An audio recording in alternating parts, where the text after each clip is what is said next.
특별함을 거부합니다. 이게 과반수의 오류예요. 민주주의는 국민들의 주장과 국민들의 말과 국민들의 행동 이런 것들을 되게 강조하고 되게 보호하려고 합니다. 그래서 민주적 독재의 시작점인 국민의 수준이 하향 평준화되었다라는 가정하에 이 사회적 조건이 평등할 때마다 여론은 어떻게 하냐면 각 개인의 마음을 심히 무겁게 내리누른다 이렇게 돼 있어요. 어떻게? 다중의 의견이 개인의 의견을 포위하고 지시하고 압박하는 겁니다. 과반수가 그런 역할을 하죠. 과반수의 오류가 뭡니까? 우리가 학교에서도 많이 배울 거예요. 소수 의견은 무시당한다가 이 과반수의 오류잖아요. 그러니까 이게 각 개인에게 적용되는 것뿐만 아니라 국가에 적용이 되는 거예요. 정치에서 이게 주장이 되는 거예요. 과반수의 오류가 있다. 어디에서 오류가 발생할까요? 의회에서 오류가 발생하죠. 과반수 이상의 정당이 의석을 차지했을 경우 그 다수 정당의 의견이 소수 정당의 의견을 포위하고 지시하고 압박한다. 다수 정당이 잘못이라고 주장하면은 잘못이 되는 거고 다수 정당이 비난하면 그 비난은 사실이 되는 겁니다. 집권 여당에 맞서서 그 과반수 이상의 야당이 의회를 장악했죠. 과반수 이상이기 때문에 그 입법하는 족족 통과되고 그럴 확률이 너무 높아진 겁니다. 그 과반수 이상의 야당이 계속해서 비난하고 거짓 정보를 여론을 통해 가지고 계속 살포하고 소수 정당의 의견을 묵살시켜버리고 무대포로 밀고 나갈 때 이게 각 개인의 마음에도 심히 무겁게 내려버리고 그 다수가 잘못이라고 주장하면 그 여론에 세뇌된 다수가 잘못이라고 주장하면은 이 소수는 자기가 틀렸다고 인정할 수 있는 거예요. 그러니까 강제할 필요가 없는 겁니다. 너 이렇게 해 강제할 필요도 없이 그냥 그 다수들은 그 개인을 소수를 포위하고 지시하고 압박해버리면 결국에는 그 소수는 포기하게 됩니다. 그리고 이게 어떤 문제가 발생하냐면은 대다수 사람이 거부하거나 비난한다고 선언하면은 그 비난한 대상이 신뢰도가 있을까요, 없을까요? 대다수 사람이 비난하는 한 대상이 있습니다. 그러면 그 사람은 신뢰도가 있는 사람이 될까요, 없는 사람이 될까요? 일반적으로 생각했을 때 없는 사람이 되겠죠. 왜? 대다수 사람이 비난하니까. 뭔가 이유가 있지 않을까?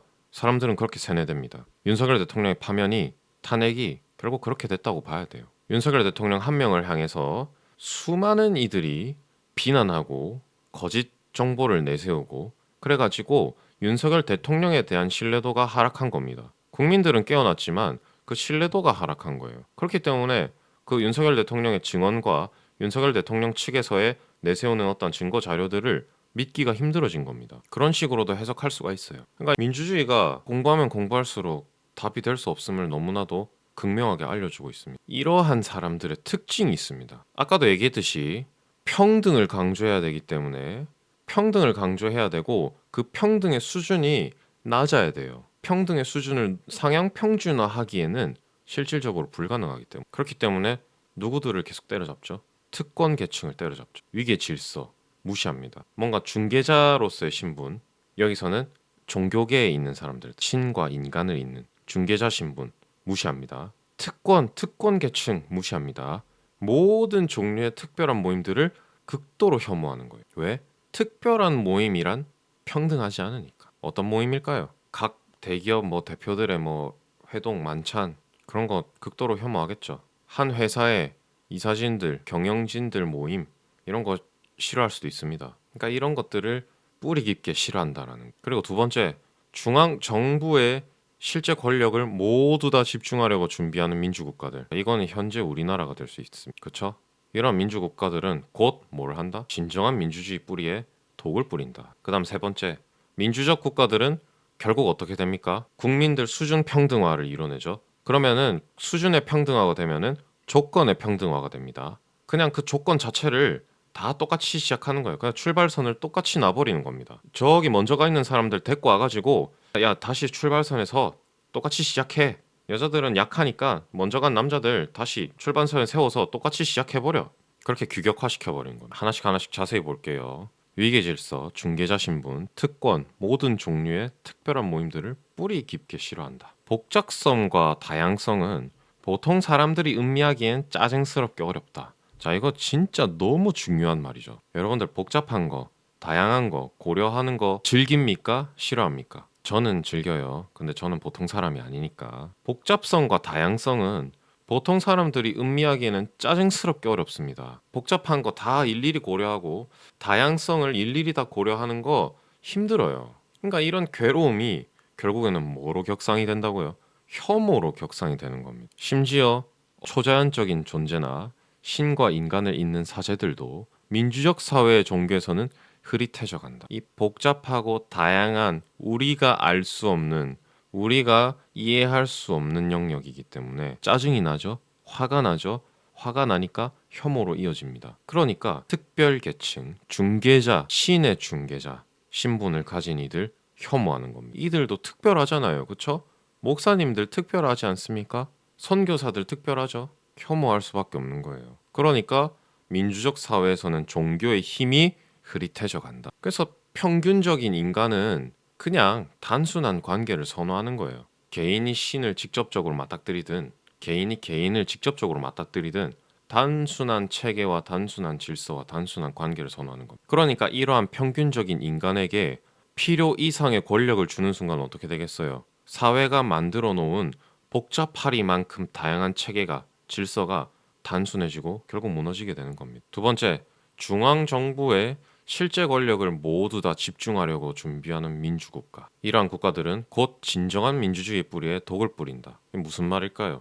진정한 민주주의는 지역적 제도들의 산물이기 때문입니다. 진정한 민주주의는 자립이에요, 자립. 박정희 대통령이 시도했던 지역의 자립, 지방의 자립. 그래서 토크빌도 자유는 지방주의와 무한히 직결되어 있다라고 인지를 한 겁니다. 왜? 중앙 집권이 되는 순간 어떻게 되죠? 중앙 정부의 힘이 강해지죠. 지방이 이를 견제할 수가 없는 겁니다. 똑같은 거예요. 인간은 불완전하다가 전제가 돼 있는 겁니다. 그렇기 때문에 중앙 정부의 독재를 지방 정권이 또 막아야 되는 거예요. 이게 뭐죠? 연방제죠. 그 연방을 이상적으로 이끌고 있는 나라가 미국이죠.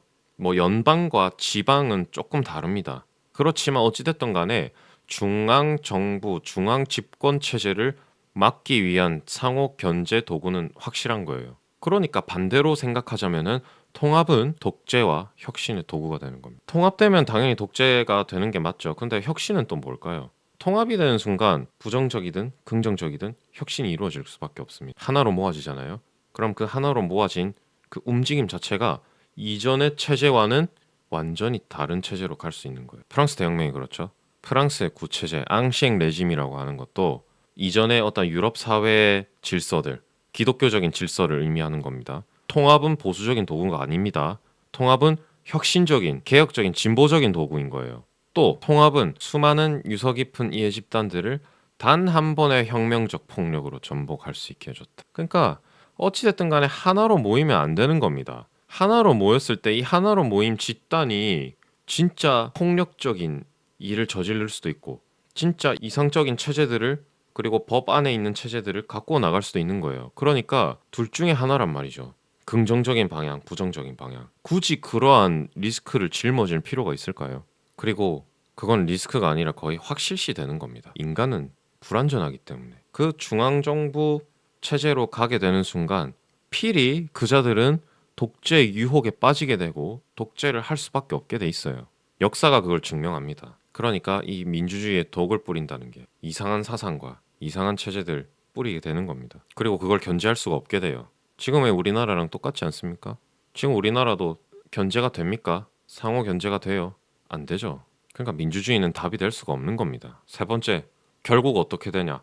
획일성과 규격화에 빠져버리는 것. 그들은 보통과 다르게 튄다든지 위대하거나 개인적이고 신비스러운 것은 증오한다. 입법은 포괄적이고 유연하지 않아야 된다고 요구한다. 모든 인간은 그 자신을 주변 사람과 거의 다르지 않다고 보기 때문에 왜 한 사람에게 적용 가능한 규칙을 다른 모든 사람에게 평등하게 적용할 수 없는지 이해할 수 없다.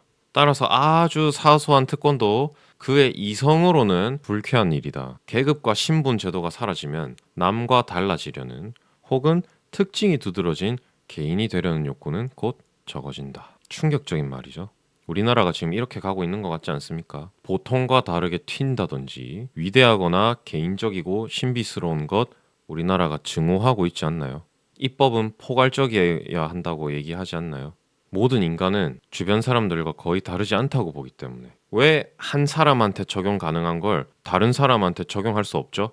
그렇게 이해할 수가 없다는 겁니다. 그러니까 사소한 특권, 아주 남들보다 위에 있는 이 특권도 그들의 이성으로는 불쾌한 거예요. 그러면 어떻게 되겠습니까? 당연히 계급과 신분이 사라지죠. 이게 그 옛날에 노예제도나 인도의 계급제도, 그런 수많은 역사들 가운데에서 그 계급제도를 뜻하는 게 아닙니다.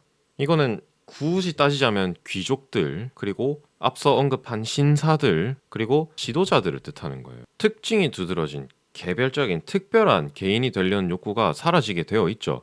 그 특별함이 결국에는 그 계급과 신분을 나타내기 때문에. 그러니까 민주주의라고 하는 게 이러한 치명적인 단점들을 가지고 있는 겁니다. 그리고 민주주의도 독재에 빠질 확률이 너무 높아요. 그래서 공산주의도 아니요, 사회주의도 아니요, 자유주의도 아니요, 민주주의도 아닌 우리는 어떻게 살아야 되느냐. 기독교인이 정치를 어떻게 바라봐야 되고, 기독교인이 세상을 어떻게 바라봐야 되느냐. 우리가 어떻게 살아야 될까요? 성경에 이렇게 명확하게 적혀 있습니다. 여호와께서 이와 같이 말씀하시되 너희는 길에 서서 보며 옛적 길 곧 선한 길이 어디인지 알아보고 그리로 가라.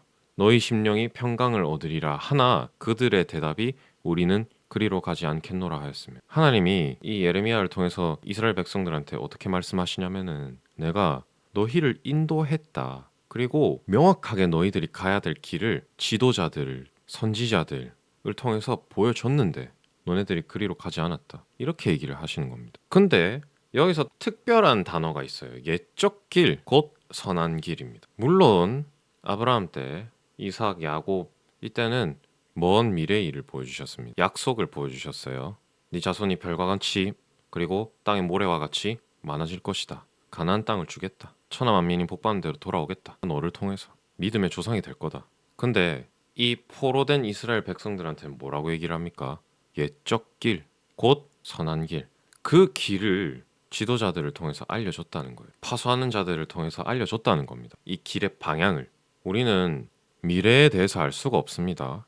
그때는 오로지 하나님의 권한이기 때문에 시간, 역사, 미래 모든 것은 다 하나님의 권한 아래에 있어요. 그러면 우리가 이 길을 걸어가야 될 때는 무엇을 통해서 걸어가야 됩니까? 옛적 길.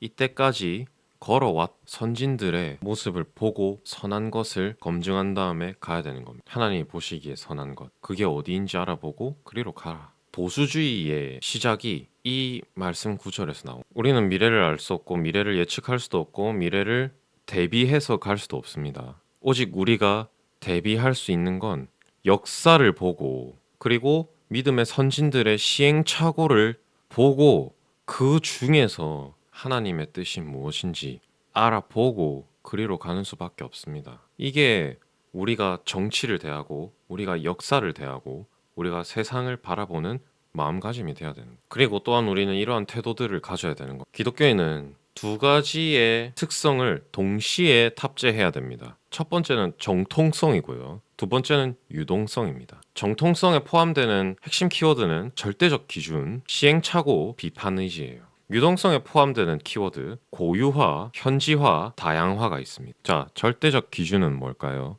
자, 이렇게 얘기를 합니다. 종교에는 여전히 구속하는 힘이 남아있어 민주적 독재로 이끄는 물질주의를 상쇄하는 데 도움을 준다. 핵심적인 단어가 나왔죠. 민주주의 또한 유물론인 겁니다. 물질주의. 아까 공산주의도 유물론이었어요. 자유주의는 그런 유물론이 아닐까요? 자유주의 또한 유물론입니다. 여러분들, 정치는 다 물질주의에서 왔어요. 사상체계 다 물질주의에서 온 겁니다. 그러나 이것을 상쇄하는 데는 종교가 도움을 주는 거예요. 반대로 독재를 하려고 하는 자는 뭐부터 없애겠습니까? 종교부터 없애는 거예요. 특히 교회부터 없애는 겁니다. 그러니까 독재자의 탄압이 시작될 때 가장 먼저 탄압되는 대상이 기독교인들이에요. 종교는, 특히 여기서의 종교는 무조건 기독교입니다. 기독교는 구속하는 힘이 남아있어요. 뭘 구속할까요? 개인의 절대적 자유를 구속합니다. 누구를 통해서요? 예수 그리스도를 통해서요. 우리는 씻을 수 없는 죄인이고요.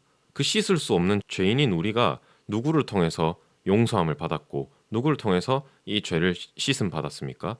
예수 그리스도를 통해서 씻음 받았죠. 그러니까 우리는 예수 그리스도 안에 빚진 자입니다. 예수 그리스도의 울타리 안에 있는 자예요. 그 안에서의 자유를 누리는 겁니다. 그러니까 이 구속하는 힘이 있어요. 이 기독교 안에는 독재로 이끄는 물질, 유물론을 상쇄시키는 겁니다. 예수님이 이렇게 말씀하셨죠. 다른 것 나보다 높이 섬길 순 없지만 돈만큼은 예수님과 동일해 줄 수 있다 했습니다. 나와 돈을 겸하여 섬기지 말라 했죠. 그 말인즉슨 돈만큼은 예수님의 자리에 올라갈 수 있다는 거예요. 돈이 가장 큰 우상입니다. 그래서 이 절대적 기준, 예수 그리스도의 구원, 그리고 그 구속의 은혜, 이런 것들이 이 유물론을 상쇄하는 데 도움을 주는 겁니다. 그게 뭐 교리가 될 수도 있고요. 기독교 사상이 될 수도 있고요. 기독교에서 온 많은 원리들이 물질주의를 상쇄할 수 있는 겁니다. 그리고 이런 기준들을 그 믿음의 선진들이 계속해서 시행착오를 통해서 갖춰 나갔죠. 기준.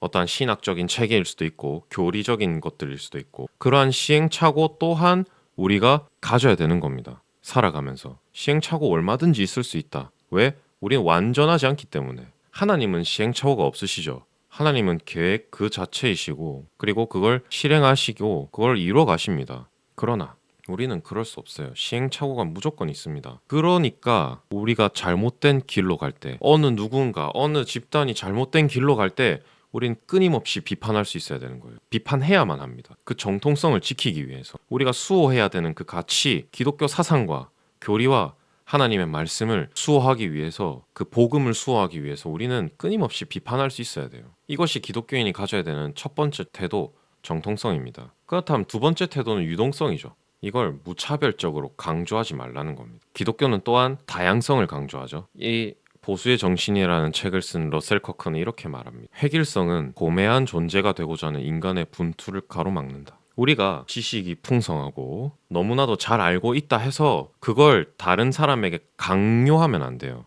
강조하면 안 됩니다. 우리가 복음 전할 때도 마찬가지고 사람과 대화할 때도 마찬가지입니다. 그 사람의 성향이 있어요. 그 사람이 생각하고자 하는 바가 있고요. 또 그 사람이 추구한 바가 있습니다. 진리는 너무나도 자명하게 다름이 없습니다. 근데 그렇다고 해서 인간 또한 획일적인 존재냐? 그건 아니라는 거예요. 여러분들 이런 거를 구분을 할 수 있어야 됩니다. 인간이 획일적인 존재인가요? 인간은 획일적인 존재가 아닙니다. 불평등한 존재라 했잖아요. 진리에 있어서는 다른 진리가 없습니다. 그러나 인간이라는 존재에 있어서는 획일적이지가 않다라는 거예요. 그러니까 각자가 받은 은사를 기반으로 해서 그 은사를 계속해서 개발해 나가고 성장해 나가서 이 고매한 존재가 되고자 하는, 이걸 뭐가 가로막는다고요? 획일성이라는 게 가로막는 겁니다. 그러니까 어떠한 하나의 체제, 어떠한 하나의 사상, 어떠한 하나의 태도, 이런 것들이 다양해지려고 하는 하나님의 그 섭리를 무시하는 겁니다. 그렇기 때문에 고유화가 해당이 될 수 있는 겁니다. 왜?